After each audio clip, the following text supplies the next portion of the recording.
Carl Jung, l'architecte de l'âme au service de la matrice d'énergie. Il existe des hommes qui n'ont pas seulement étudié l'esprit. Ils ont plongé dedans.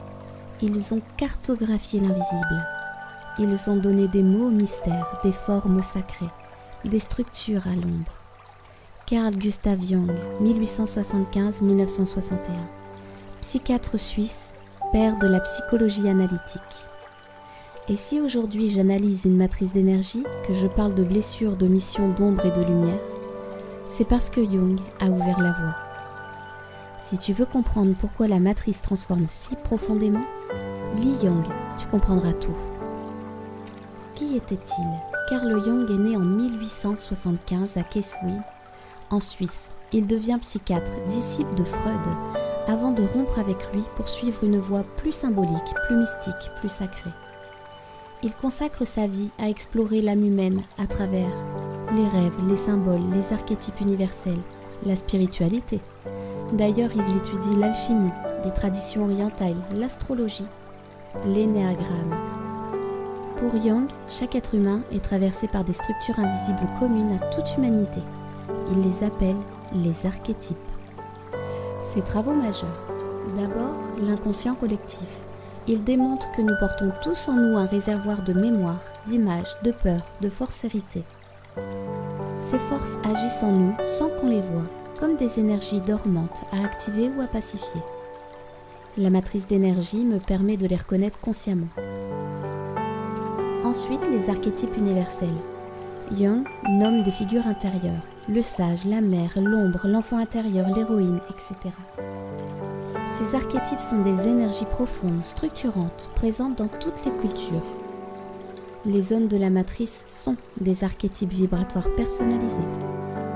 Et enfin, le processus d'individualisation. Pour Jung, le but de la vie est de se réunifier.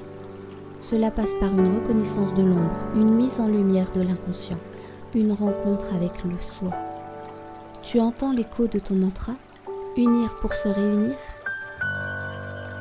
Jung est la matrice d'énergie, l'union du symbole et de la vibration. La matrice d'énergie n'est pas une grille froide, c'est un miroir symbolique, une carte de l'invisible, une lecture des forces inconscientes qui façonnent notre destinée. Et ça, Jung l'avait compris dès le début. Il disait que chaque chiffre, chaque symbole, chaque rêve est un messager de l'âme. La matrice est l'endroit où ces symboles deviennent action, guérison, transformation. Quand je guide une femme à travers sa matrice, je fais émerger son ombre foulée. Je lui permets de rencontrer ses archétypes et je l'invite à s'unir, s'aligner, s'élever. C'est le processus d'individualisation, version vibratoire. Pourquoi Jung est encore d'actualité? Parce que notre époque est en perte de sens, parce que les femmes ne veulent plus juste aller mieux, elles veulent se comprendre, se réunifier, retrouver leur essence. Et Jung offre le cadre.